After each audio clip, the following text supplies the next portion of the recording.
Hello សួស្តីបងនេះជាប្រភេទទ្វារឈើប្រណិតចាមកបែបនេះទៀតគឺអាលុយមញោមប្រណិត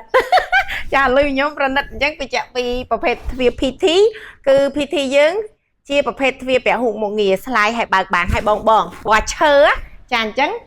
ខាងនេះជាប្រភេទឈើប្រណិតឈើប៉ិតចាហើយអានេះគឺអាលុយមញោមប្រណិតចាអញ្ចឹងគឺជាប្រភេទ PT ចាស្លាយឲ្យបើកបានអញ្ចឹងនេះបងប្អូនអាចអញ្ជើញមើលចាពីភាព smooth ចា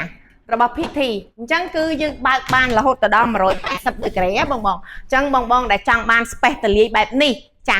បងអាចអញ្ជើញចាមើលទៅលើប្រភេទទ្វារ PT ជាទ្វារពហុមុខងារស្លាយឲ្យបើកបានហើយអត់មានរៃក្រោមទេហើយពិសេសទៀតគឺយើងមានសោឃ្លោកចាសោឃ្លោកយើងគឺរឹងមាំមែនតើអញ្ចឹងយើងមានសោឆ្កឹះមួយណាអញ្ចឹងនេះសោឆ្កឹះ